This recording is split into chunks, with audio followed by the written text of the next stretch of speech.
Bueno, pues como siempre me da mucho gusto saludarles y comentarles que el día de hoy vamos a presentar una proposición con punto de acuerdo por el que se cita comparecer al secretario de Comunicaciones y Transportes. Tenemos 56 firmas de senadores y senadoras. 57. No, ya está incluida la del senador Barroso, pero tenemos, muchas gracias, pero tenemos 56 firmas y vamos a llegar a 65 firmas para que el secretario de Comunicaciones y Transportes, Gerardo Ruiz Esparza, venga a este Senado de la República y que nos explique una serie de temas. Les quiero comentar que el 17 de junio de este año, 2015, la Comisión Permanente del Honorable Congreso de la Unión aprobó un punto de acuerdo mediante la cual se solicitó a la Secretaría de Comunicaciones y Transportes informar en un término no mayor de 15 días naturales en torno al grado de avance físico y financiero de las obras de infraestructura y transporte que se encuentran proyectadas para el Estado de Tabasco en el Programa de Inversiones en Infraestructura de Transporte y Comunicaciones 2013-2018 y, de ser el caso, de las razones por las que dichas obras habían sido suspendidas. En el caso de una revisión minuciosa de la información proporcionada por la Secretaría de Comunicaciones y Transportes para dar respuesta al acuerdo de la Comisión Permanente del Honorable Congreso de la Unión, se advierte que dicha dependencia, sin razón alguna, omitió informar respecto al avance físico y financiero de varios proyectos que se le estaban solicitando, y no menos importantes, previstos en el programa de inversiones ya aludido. Tal es el caso como el libramiento de Felipe Carrillo, Tabasco, y el libramiento norponiente de Villahermosa, Tabasco. Aunado a lo anterior, llama la atención que de la información proporcionada destaca el hecho que el proyecto que más recursos tiene asignado en la presente es un importante rezago en su desarrollo y conclusión, como es la modernización de la carretera Villahermosa-Cárdenas. Esta carretera une al sureste del país. Estamos hablando de que en 4 años la carretera lleva el 9.6% de avance, son 45 kilómetros. Llevamos 4 años con el 9.6% de avance, con un avance financiero de 626.6 millones de pesos del 2013 al 18. Además de habérsele transferido recursos por 493.7 millones de pesos de otras obras dentro del mismo estado, según reporta la misma Secretaría. De esta obra no se informa sobre su fecha de conclusión. Como se verá, este proyecto no avanza y no se informa de las razones de su retraso, a pesar de que tiene programados recursos presupuestales importantes. Por otra parte, destaca del informe el hecho de que el proyecto de construcción de 6 distribuidores viales en el Boulevard Adolfo Ruiz Cortines y las avenidas Paseo Usumacinta, Paseo Tabasco, Universidad y las calles Bonanza, Mini Madero no cuentan con los elementos para su licitación, por lo que no se han iniciado los trabajos, a pesar de que tiene asignado como inversión recursos hasta por 1.800 millones de pesos. Cabe referir que el informe en comento no precisa qué elementos son los que hacen falta. Por otro lado, la propia Secretaría de Comunicaciones y Transportes anunció desde el 2014 que existen importantes adjudicaciones y que arrancaría una parte importante de la obra pública en materia de infraestructura carretera en todo el país, en lo que se incluyen diversos proyectos plurianuales, así como las 46 autopistas que se prevén construir en la presente administración pública. El ramo 9, compañeras, compañeros comunicólogos, de Comunicaciones y Transportes, tiene un presupuesto del año 2015 cuyo monto asciende a 126.146.2 millones de pesos, monto que es superior a 7.313.8 millones de pesos al asignado en el presupuesto de egreso de la Federación 2014, sin información cómo se ha ejercido, Como decimos en el sudeste, ¿dónde quedó la bolita? ¿Quién pompó?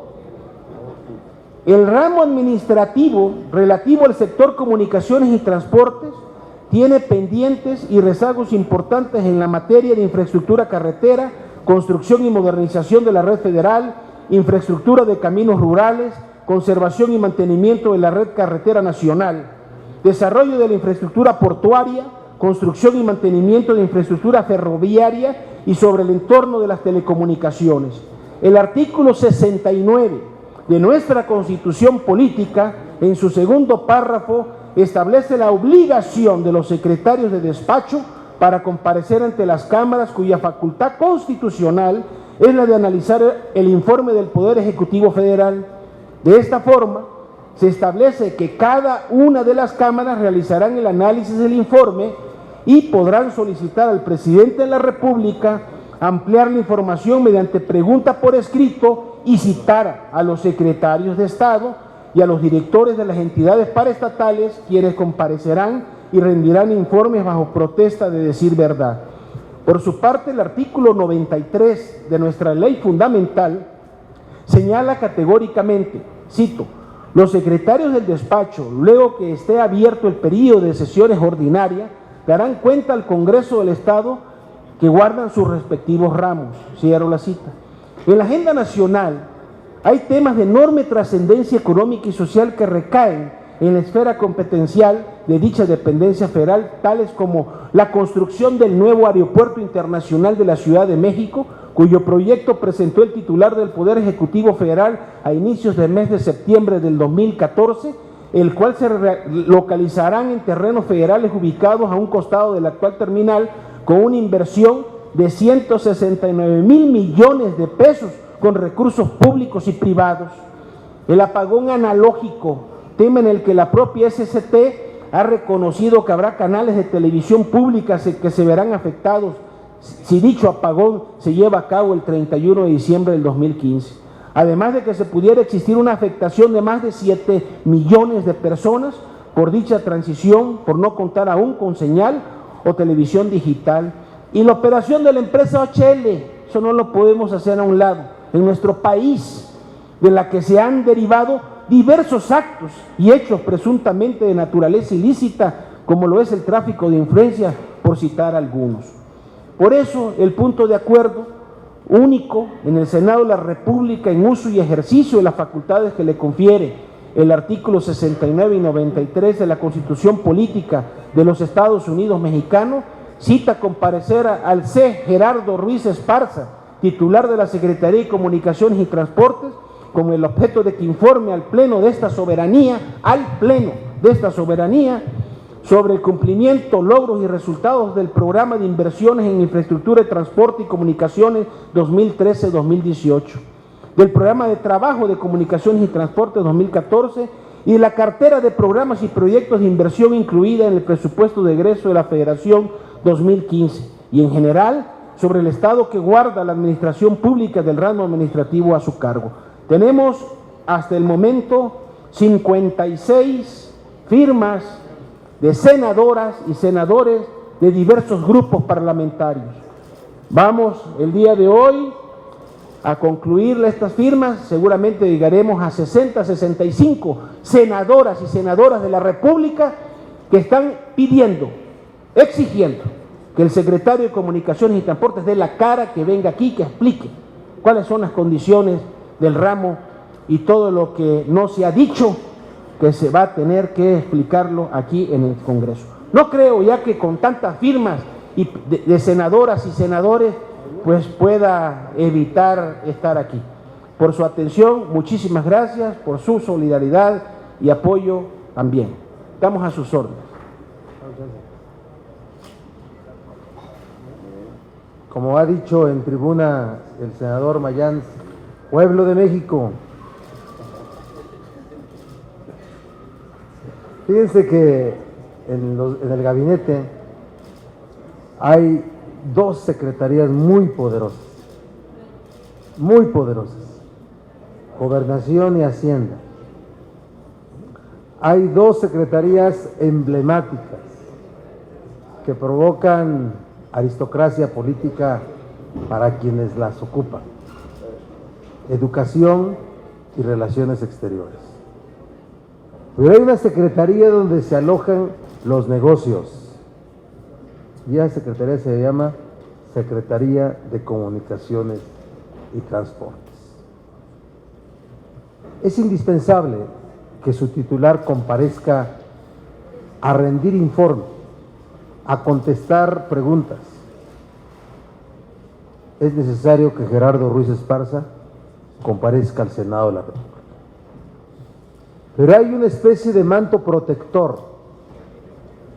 Hay una instrucción desde el Ejecutivo Federal para evitar que esto ocurra. Se ha dicho en los pasillos del Senado, sí, se ha dicho que es un asunto que evitarán con todo. Nosotros no creemos que esto deba ocurrir así. Nosotros vemos que la bancada del partido en el poder tendrá que ser la primera interesada en que Gerardo Ruiz Esparza comparezca al Senado. Tiene que hablar de muchas cosas. No se ha escuchado en el Senado el informe sobre la suspensión del proyecto del ferrocarril México-Querétaro, la cancelación de esa adjudicación que tantos problemas de ajuste comercial ha provocado con el gobierno de China. El tema de OHL. No es raro encontrar que en el gabinete actual estén servidores públicos que antes lo hayan hecho en el gabinete del propio presidente Peña cuando gobernador del Estado de México. Uno de ellos, Gerardo Ruiz Esparza.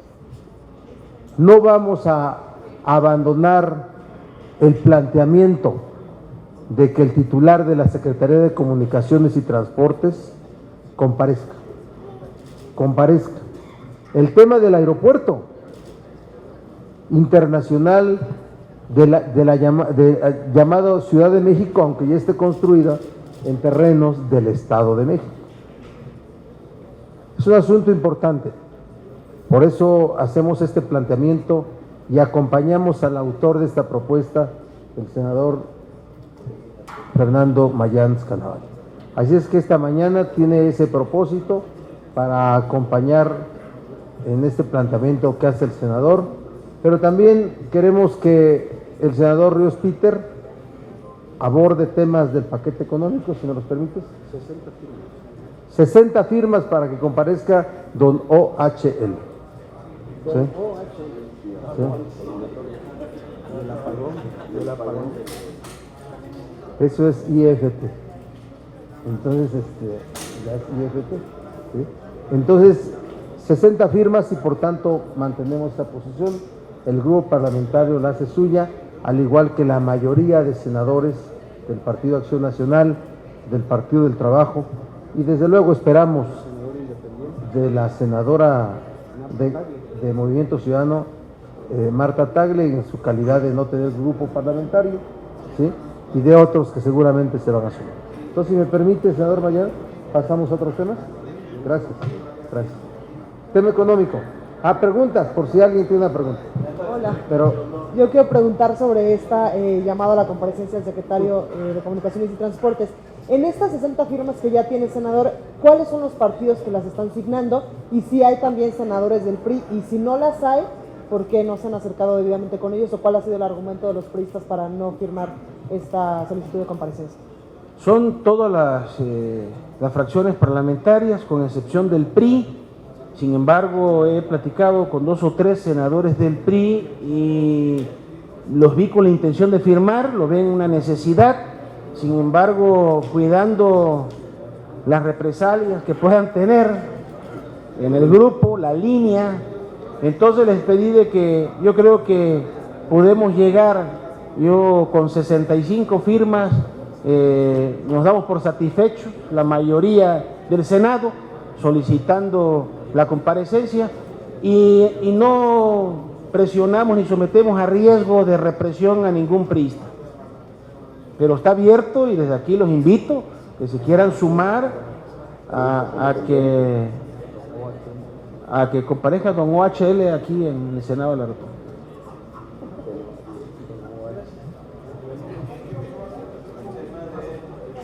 ¿Qué tal, senadores? Buenas tardes.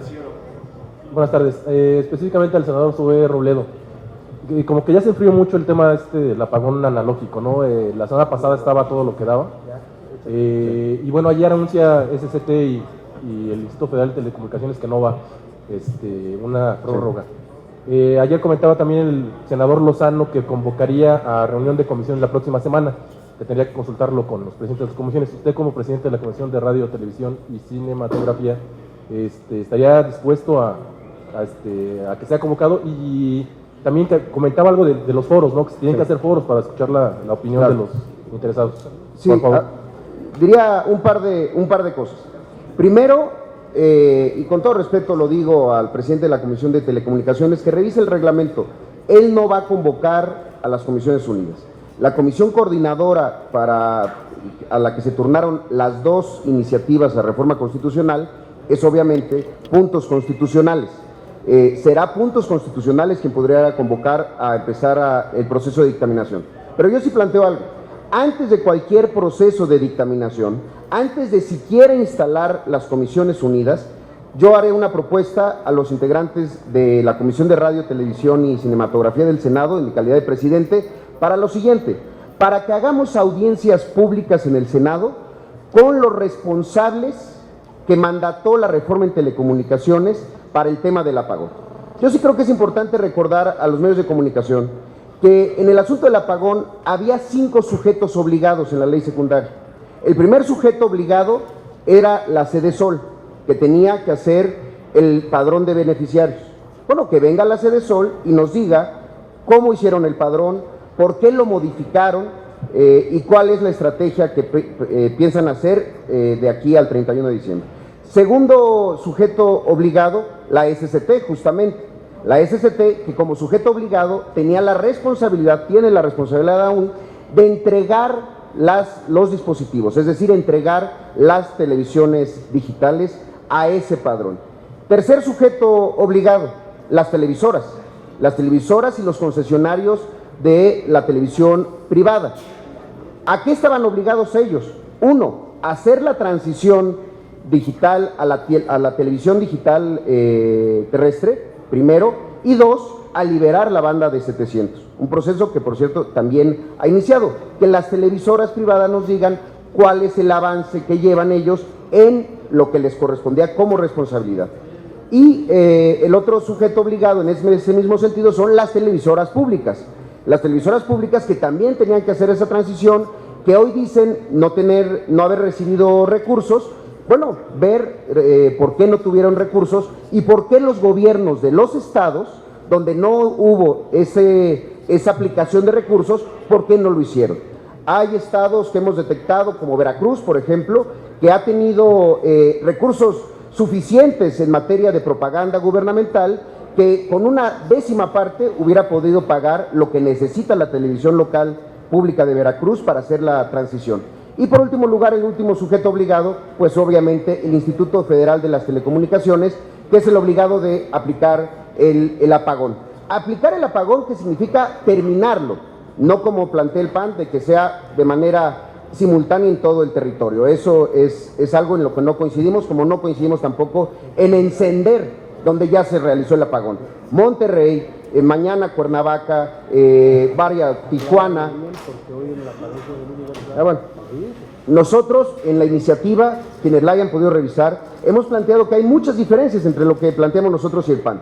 Nosotros creemos que el apagón no es un suceso, es un proceso que ya empezó en Tijuana, mañana continuará en Piedras Negras, en Cuernavaca, y así seguirá.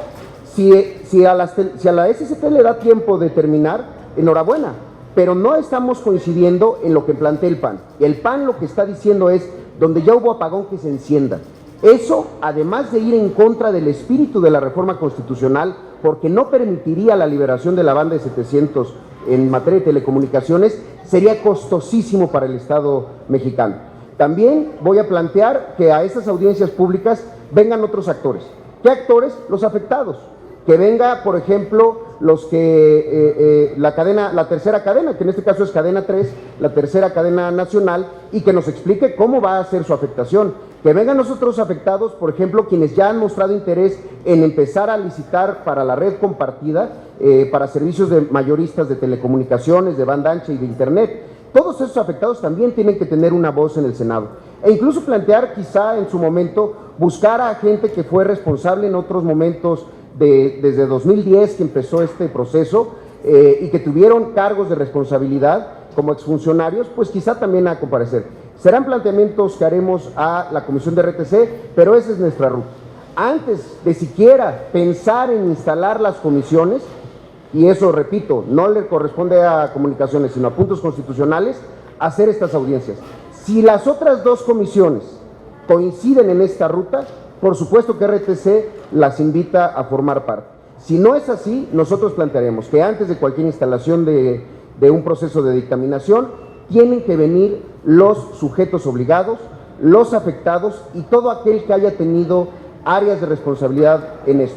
Hemos estado haciendo un planteamiento también en el sentido de preguntarnos por qué la norma mexicana, para que se dejaran de importar televisiones con señal análoga, que obviamente iban a ser inservibles el 31 de diciembre de 2015, ¿por qué se aplicó hasta 2013 y no antes, cuando debió haber sido una norma que sí hubiera tenido una aplicación? Incluso revisar si no hay quienes sigan vendiendo televisiones análogas a muy bajo costo, pero sin decirle a los consumidores que estas ya no servirán. Entonces, ese es el planteamiento. SCT tiene que venir, Cedesol tiene que venir, IFT tiene que venir, los titulares de las concesiones privadas tendrán que venir, las redes y de responsables de las redes públicas también, y los afectados. Ese será el planteamiento de RTC en ese sentido. Que serían más o menos 1 o 2 semanas. No, nosotros estamos planteando que esto pudiera ser a la brevedad. Posiblemente en la próxima semana, incluso una primer fecha podría ser el 5 de noviembre, que es el jueves de la siguiente semana. Pero todas las voces para saber cómo llegamos hasta aquí, porque creo que ahí hay todavía muchas dudas y una confusión enorme. Nosotros no estamos planteando que se suspenda el apagón, no estamos planteando que se suspenda la liberación de la banda de 700 para la creación de la red compartida, no estamos planteando que se prenda donde ya se apagó. Todo eso que plantea el PAN está muy lejos de un planteamiento que simplemente hace el PRD y que nos suscribimos la iniciativa más bien, en el sentido de resolver un problema para que también las personas de menos recursos, en los estados donde no se han repartido televisiones aún y donde no ha habido transición en las complementarias, no sean quienes terminen pagando los platos rotos. Pero esa es la ruta, escuchar a estos sujetos obligados. Gracias. Gracias. ¿Qué tal? Muy buenos días, senadores. Bueno, por ahí anda un planteamiento de disminuir el 50% a los partidos políticos. ¿Qué opinión les merece esto? Finalmente, ¿en qué va a acabar lo de los refrescos y las gasolinas? ¿Cuál va a ser la postura del PRD? Y si en estos contratos de la empresa esta que ustedes están mencionando hay tráfico de influencias, y hay algunos nombres que nos puedan dar. ¿Cuáles contratos? Pues estamos a favor de la iniciativa y la suscribimos, senadores, senadoras del PRD, para disminuir el costo de la política. La política en México tiene un alto costo. Es de verdad un asunto que hay que resolver mediante legislación, mediante modificaciones legislativas. Y habrá 11 millones, ¿no crees que alguien va a estar en contra de que el costo de la política se reduzca? Y el costo de la política no solamente es en partidos políticos, es en propaganda gubernamental, es en programas públicos con destino electoral, es en despliegue de estrategias. El costo de la política en México es altísimo. En el mes de marzo estuvimos en Cuba y la vicepresidenta de la Asamblea Nacional Cubana nos invitó a almorzar a senadores que estuvimos por allá, y cuando nos habló de cómo se resolvía el costo de la Asamblea Nacional, de verdad, en lo personal me provocó reflexiones al decir, debemos de bajar el costo de la política, a favor de que se reduzca el gasto en partidos políticos, pero a favor de que se reduzca el costo de la política. Las preguntas sobre paquete económico, que es también el propósito de esta mañana, en las posiciones de cómo van avanzando los asuntos de lo que hoy se resolverá. Hay en portales notas muy importantes sobre asuntos de bolsas que desde Cámara de Diputados podrían haberse construido para los moches. Las va a dar el senador. Si me permite un segundo. Nada más comentarles que los que gusten fotocopia del punto de acuerdo que vamos a presentar hoy con el listado de firmas de los senadores y senadoras, aquí con Rubén, con mucho gusto, antes de que inicie la sesión, él lo va a tener y ahí podrán ver quiénes son los que han firmado este punto de acuerdo. Gracias. Muy buenos días. Como comentaba el senador Barbosa, el día de hoy amanece en varios portales información que nos preocupa en este momento de la negociación. Primero comentarles que desde hace varios días hemos estado discutiendo con el resto de los grupos parlamentarios el paquete fiscal y, como ustedes saben, estamos citados para discutir la minuta en las próximas horas. De hecho, la convocatoria en la Comisión de Hacienda estaba proyectada para las 11. Hemos planteado un receso porque hay temas que preocupan, aun cuando ya hay acuerdos importantes en temas como el de refresco, que como ustedes saben el PRD desde la Cámara de Diputados y especialmente aquí en el Senado se ha manifestado por regresar a la condición original que tenía el impuesto de 1 peso a las bebidas saborizadas, y que, como ustedes saben, diputados del PRI y del Partido Acción Nacional, que por cierto hoy se andan echando la bolita de quién fue quien puso el impuesto, ellos impulsaron precisamente este cambio de disminuir a 50 centavos, lo que hemos repetido a la saciedad era un verdadero regalo a las refresqueras. La posición del PRD y en lo que somos, estamos en la idea de que se ha cambiado y tenemos acuerdo con otras bancadas en este sentido, es de que el impuesto al refresco sea como fue originalmente, 1 peso para las bebidas saborizadas, y con eso regresar la minuta a la Cámara de Diputados. Cito este como un ejemplo de los temas en los que hemos venido trabajando. Hemos insistido en el régimen de incorporación fiscal, en el cual, después de que nos hemos reunido con los antiguos repecos de distintas partes del país, pues estamos buscando que este esquema sea mucho más accesible, que cuestiones que nos han dicho que les son complejas en términos administrativos, en términos de facturaje, tengan una mayor holgura en beneficio de quienes están en ese sistema de contribución. Pero el día de hoy amanecemos con uno de los puntos que ha sido parte de la discusión y que todavía no nos permiten cerrar, el tema del déficit. Como ustedes saben, hay distintas propuestas que lo que buscan es pues aminorar la carga de un déficit que para muchos observadores económicos es una carga ya pesada, y en esta condición hay un monto de 17,000 millones de pesos que fue un incremento en los ingresos que discutió la Cámara de Diputados, y que esos 17,000 millones de pesos se originaron a partir de de la reformulación del tipo de cambio. Ustedes recordarán que estaba a la baja, lo subieron y de ahí derivó un monto de aproximadamente 17,000 millones de pesos. ¿Qué es lo que aparece en los medios nacionales el día de hoy?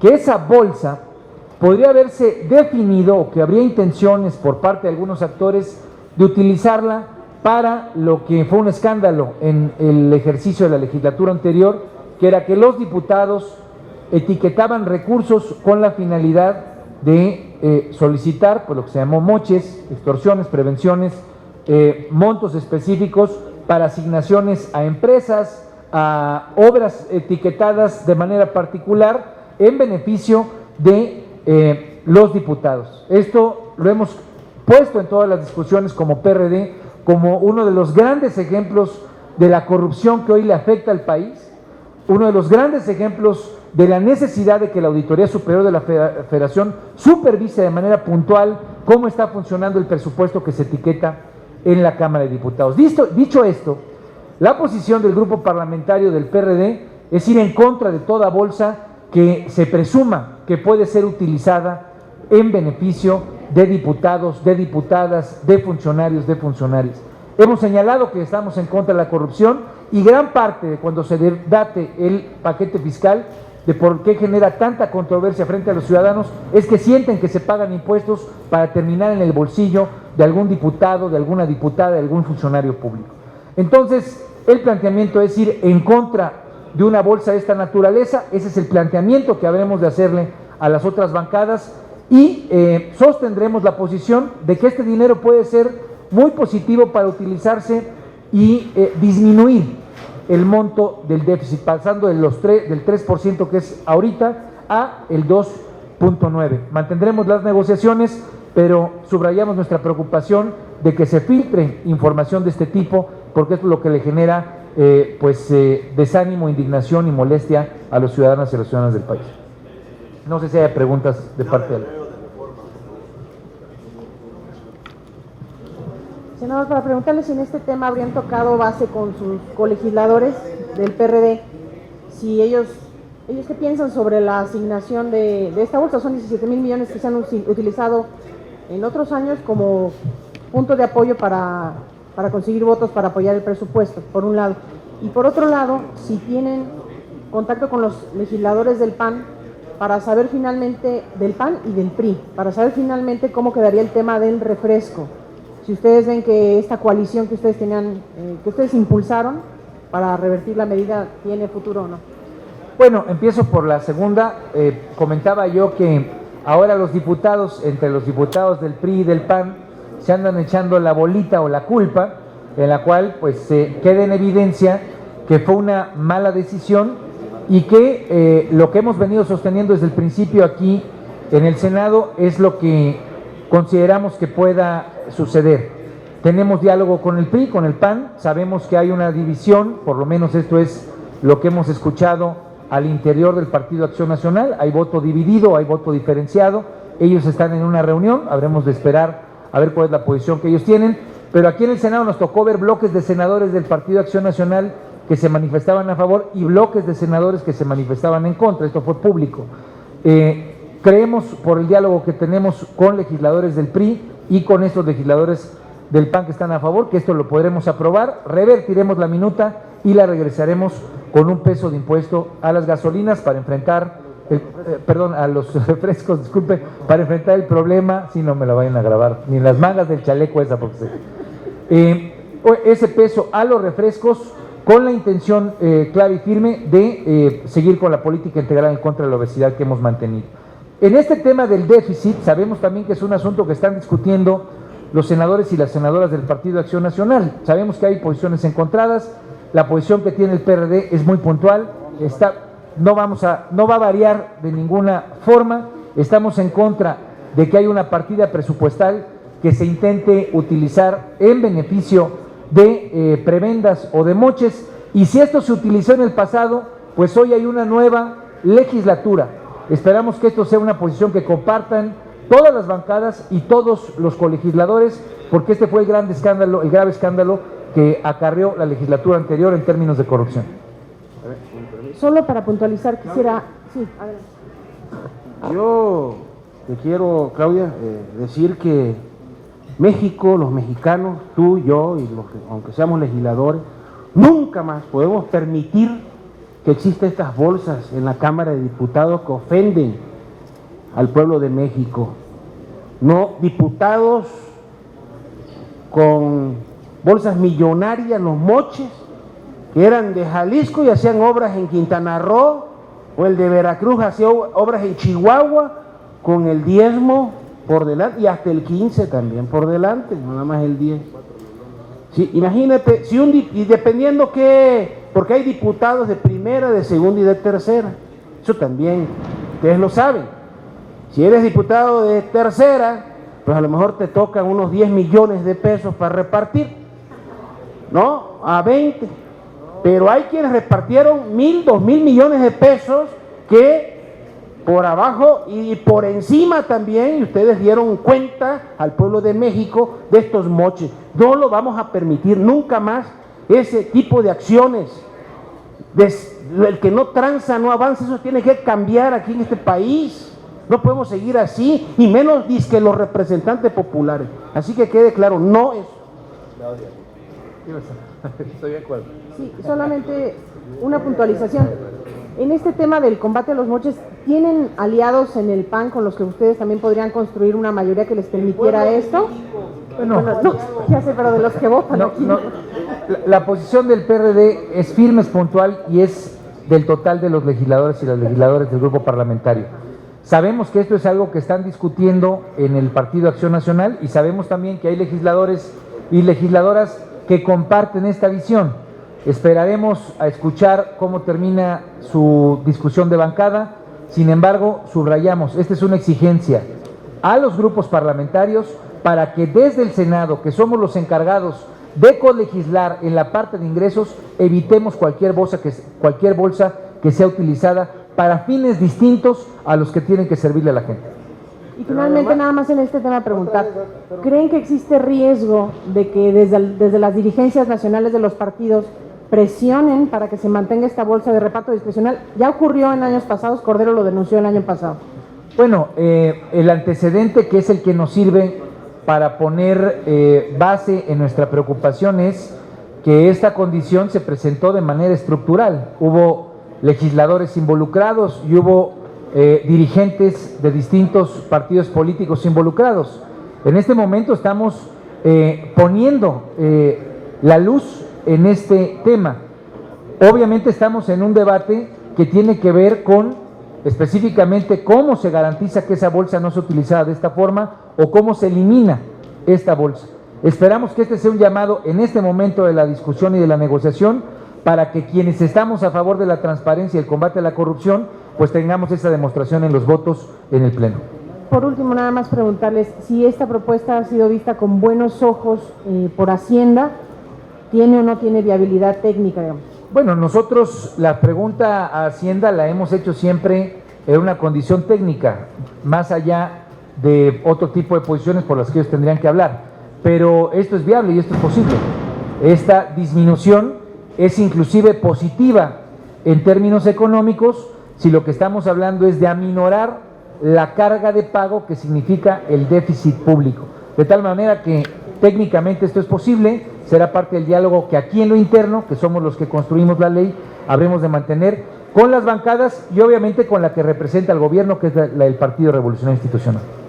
Pero además, Claudia, esto es fácil de darle seguimiento. Ve quiénes votan a favor y ese está votando a favor de los moches, de la tranza, de la corrupción, y ahí le dan seguimiento. Ya van a ver cómo cambia su vida. Gracias, pueblo de México.